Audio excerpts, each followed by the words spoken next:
नमस्ते जोहार, मैं राजू और आप देख रहे हैं 24 झारखंड न्यूज। चलिए जानते हैं सुबह से लेकर शाम तक की तमाम बड़ी खबरों को।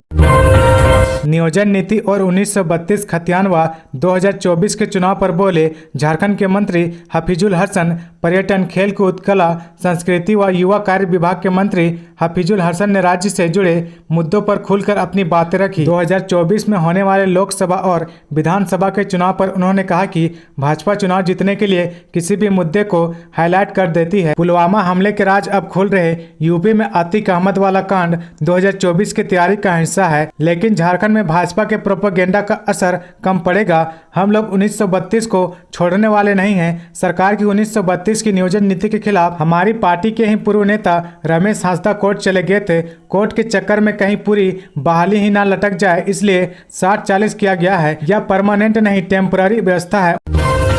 बन्ना गुप्ता के पास प्रतिबंधित पिस्तौल मामले में राज्यपाल मांगेंगे रिपोर्ट। सरयू रॉय ने की ये मांग। झारखंड के स्वास्थ्य मंत्री बन्ना गुप्ता के पास प्रतिबंधित ग्लॉक पिस्तौल रखने के मामले में राज्यपाल सीपी राधाकृष्णन राज्य सरकार से रिपोर्ट मांगेंगे।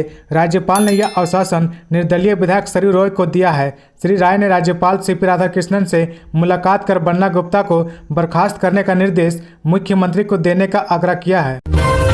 8वीं की छात्रा का करा रहे थे बाल विवाह, पंडित व पिता समेत 9 गिरफ्तार। कोडरमा जिले के मरकच्चो प्रखंड के जामू पंचायत में एक और नाबालिग लड़की को बालिका वधू बनने से बचा लिया गया। 15 वर्षीय किशोरी की शादी उसके माता पिता द्वारा गुरुग्राम हरियाणा से आए 39 वर्षीय युवक राजू यादव के साथ कराए जाने की तैयारी चल रही थी। 2 मई को शादी होनी थी, लेकिन इसी बीच किसी ने 1098 पर फोन कर बाल विवाह होने की जानकारी चाइल्ड लाइन को दी। इसके बाद डीसी व एसडीओ के निर्देश पर प्रशासन ने बाल विवाह को रोका। शादी करने आए कथित दूल्हा के साथ ही शादी कराने पहुंचे पंडित, नाबालिग के पिता सहित 9 लोगों को गिरफ्तार कर लिया गया है। गिरफ्तार पंडित भी नाबालिग है, उसे बाल सुधार गृह भेजा गया, जबकि अन्य 8 आरोपियों को कोडरमा जेल भेजा गया है। सीएम हेमंत सोरेन अपने 1 महीने के वेतन कलिंगा सामाजिक विज्ञान संस्था को देंगे।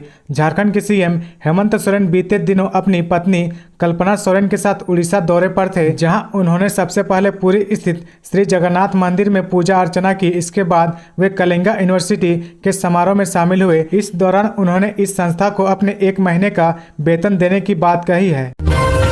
जमीन घोटाला मामले में त्रिदीप मिश्रा ने ईडी के सामने किया बड़ा खुलासा। कोलकाता स्थित रजिस्ट्री कार्यालय में रखे गए जमीन के दस्तावेज में जालसाजी की जानकारी मिलने के बावजूद आईजी रजिस्ट्रेशन ने प्राथमिकी दर्ज नहीं कराई। एडिशनल रजिस्ट्रार त्रिदीप मिश्रा ने पूछताछ के दौरान ईडी के अधिकारियों को यह जानकारी दी है। एडिशनल रजिस्ट्रार के बयान के आलोक में अब ईडी द्वारा आईजी रजिस्ट्रेशन को समन किए जाने की संभावना जताई जा रही है। पूछताछ के बाद देर शाम एडिशनल रजिस्ट्रार को छोड़ दिया गया। आगे बढ़ने से पहले अगर अभी तक आपने इस चैनल को सब्सक्राइब नहीं किया तो प्लीज सब्सक्राइब कर ले, जिससे आपको झारखंड की हर छोटी से बड़ी खबर की अपडेट आप तक पहुँचता रहे।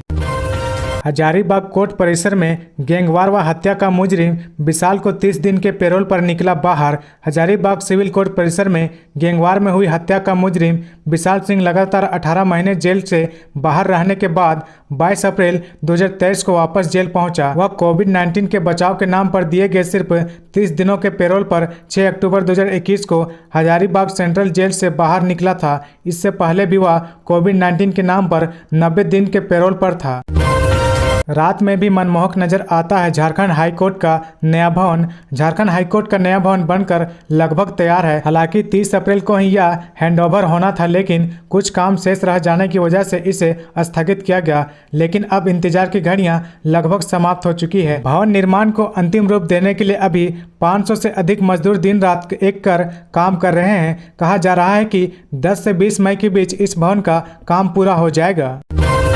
मोदी सरनेम केस में राहुल गांधी को एमपी एमएलए कोर्ट रांची से लगा तगड़ा झटका। मोदी सरनेम मामले में कांग्रेस के पूर्व राष्ट्रीय अध्यक्ष राहुल गांधी की मुश्किलें कम होने का नाम ही नहीं ले रही है। राहुल गांधी को झारखंड की राजधानी रांची स्थित एमपी एमएलए कोर्ट में हाजिर होना होगा। एमपी एमएलए कोर्ट ने राहुल गांधी की उस याचिका को खारिज कर दिया है, जिसमें उनके वकील ने अदालत से गुजारिश की थी कि उनके मुवक्किल को व्यक्तिगत पेशी से छूट दी जाए। एमपी एमएलए कोर्ट ने राहुल गांधी की इस याचिका को खारिज कर दिया है। स्वास्थ्य मंत्री बन्ना गुप्ता ने विधायक सरयू रॉय को भेजा मानहानि का नोटिस। स्वास्थ्य मंत्री बन्ना गुप्ता कथित वीडियो वायरल और प्रतिबंधित पिस्तौल रखने के आरोप लगाने के मामले में विधायक सरयू रॉय के खिलाफ मानहानि का नोटिस भेजा है। मंत्री के वकील प्रकाश झा ने विधायक सरयू रॉय को नोटिस भेजकर 3 दिनों के अंदर स्थिति स्पष्ट करने को कहा है। मिली जानकारी के अनुसार पिछले कुछ समय से मंत्री बन्ना गुप्ता और विधायक सरयू रॉय के बीच वाक युद्ध चरम पर है। मंत्री बन्ना गुप्ता के वकील प्रकाश झा द्वारा भेजे गए मानहानि के नोटिस के माध्यम से बताया गया कि विधायक सरयू रॉय उनके मुवक्किल बन्ना गुप्ता के खिलाफ लगातार दुष्प्रचार कर रहे हैं। राजनीतिक प्रतिद्वंदी के कारण मंत्री बन्ना गुप्ता की राजनीतिक और सामाजिक छवि खराब हो रही है।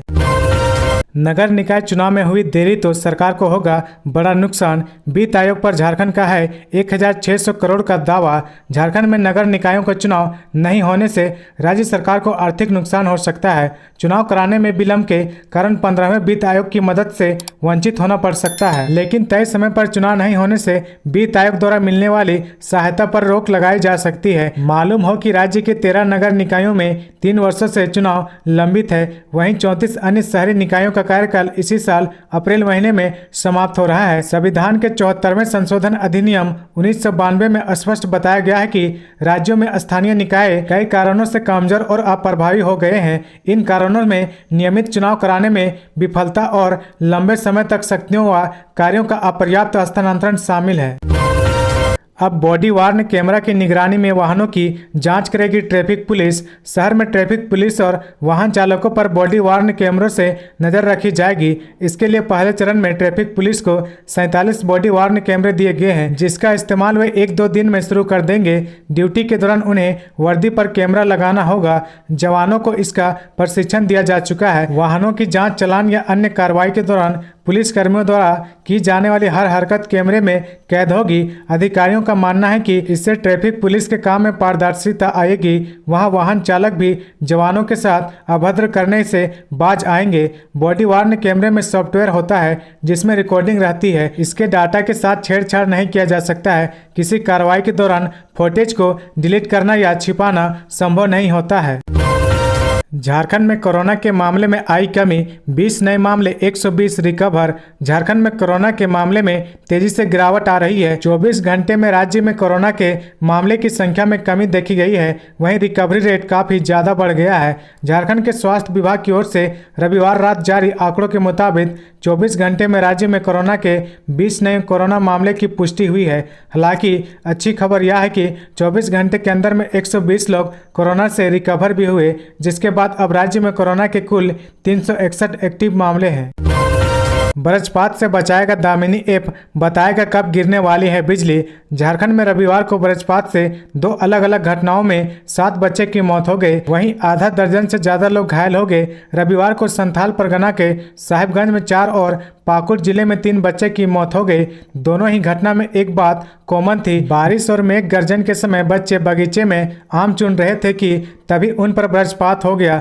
गौरतलब है कि न केवल झारखंड बल्कि यूपी, मध्य प्रदेश, राजस्थान, छत्तीसगढ़, उड़ीसा, पश्चिम बंगाल सहित आसपास के राज्य वज्रपात के लिहाज से काफी संवेदनशील है। आपदा प्रबंधन विभाग की रिपोर्ट के मुताबिक भारत में प्रतिवर्ष वज्रपात की घटनाओं में 2000 से 2500 लोगों की मौत हो जाती है। ऐसे में सवाल है कि इन घटनाओं से कैसे बचा जाए। नेटवर्क का उपयोग करते समय IITM ने एक मोबाइल ऐप दामिनी विकसित किया है। इस ऐप में अपने लोकेशन का नाम डालकर वहां की स्थिति की जानकारी अंग्रेजी एवं हिंदी में ले सकते हैं। यह बिजली गिरने के 30-40 मिनट पहले ही सावधान कर देता है। यह ऐप बिजली गिरने के समय पूर्व सूचना देने के साथ ही बचाव की जानकारी भी देता है। इसे गूगल प्ले स्टोर से निःशुल्क डाउनलोड किया जा सकता है। यह ऐप ठनका गिरने का स्थान, 40 वर्ग किलोमीटर के क्षेत्र में संभावित स्थानों आदि का जानकारी देता है।